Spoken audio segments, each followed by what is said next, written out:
My name's Anne Gardner.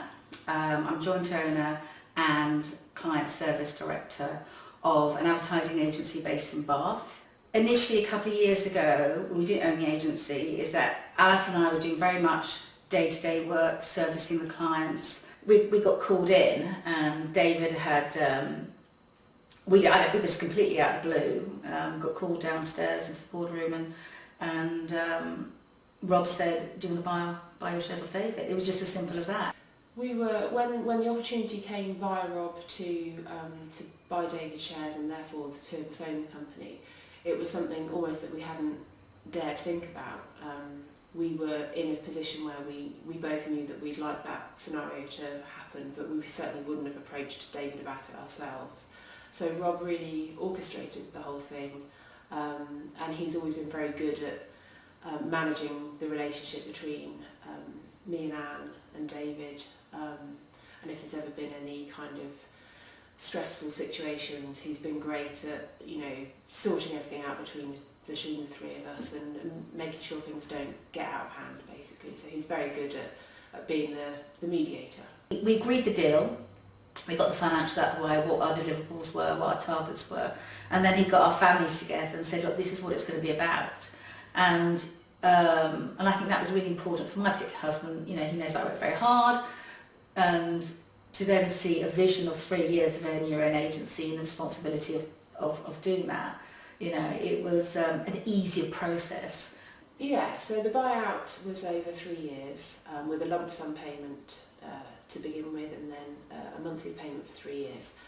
We were able to make a top-up, an extra payment at the end of year one, and then we've done the same thing at the end of year two, so we've completed in 2 years rather than 3, which is lovely, because having secured on our homes, the whole deal, it was very emotional, very stressful, not even so much for Anne and I, but for our husbands as well, our families, who've been, completely supportive. And actually Rob really helped with that as well, because he spoke to us as families as well as from just a business perspective, and he understood, what everybody was putting into it, both financially and emotionally. So they felt really reassured by that too. And when we took control of the company, Rob was very keen that we became more structured, that our employees were our team and not our staff. That was a really big thing for us to culturally get our head around, because it was such a big change. And so he really helped us to put systems in place so that the whole team felt that they were on board and part of a bigger thing, that it wasn't just us driving the business, that they were coming along with us, that they could contribute and feel rewarded. So we put in team bonus systems, and that we could feel that people were developing, they could feel that they were developing, that they knew where we were going to take the business, and that they were helping us to get there. So everybody played their part, and that was completely different to the way the company was run before. And the difference in the feeling of the business now and the way it was 2 years ago is unmeasurable. It is a completely different agency. We have a happier team. We have, we've just agreed to meet up at the beginning of April on a Sunday, everybody together with our families to have lunch together. Never would have happened. Nobody wants to see each other at the weekend, and it's because it's just a warmer place. And I tell you one thing that has made a real difference is actually hearing laughter. At 9 o'clock in the morning, I'm at my desk and I can hear laughter down in the studio. Never happened before. And that to me is a really big thing for me. What we did was we took over a business that we knew, but we only knew on day to day. We just knew how to do a media plan and buy short term, we know how to work with clients. And your business is bigger than that. And you need somebody to come in and show you that and show you the path, really. And you can't do it all in one. It's taken us 18 months to feel really comfortable about the business. And that's by having initially monthly meetings, quarterly meetings, and out of and it's never a long list. It's just very concise what Clear Vision tell us to do, and it just makes so much sense. It's methodical, clear thinking that you don't have time on day to day, and just have that time out that office and to have those meetings, they've been invaluable to us, definitely, definitely. I think the team at Clear Vision come across as being, family isn't the right word, but everybody seems to pull together, and if there's somebody who is not there and you need help from them, then somebody else will help you. I think as soon as you walk into the building, it's very warm, it's very welcoming, everything seems to be thought of, right down to the range of drinks that are on offer, to the fruit on the table, the pens and the paper being there in case you haven't got them to hand. It's everything seems to be thought of. I would say it's a thoughtful company, caring company. Having somebody there who's not just looking after the figures or making sure that the figures are okay, it's somebody who actually cares about the future of the business and our goals and our strategy and actually our personal goals as well as our business goals, and a company that's really going to push and drive you to get your business to the next level. So it's not just about the numbers and the balance sheet and the P&L, it's about the whole company and that company being successful and everybody within that company being happy, which I didn't really knew existed actually from an accountant. I thought it was just a numbers thing, it was just bits, numbers on a piece of paper, and it's a lot more than that.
I think if you want a bit more than an accountant's, then choose Clear Vision.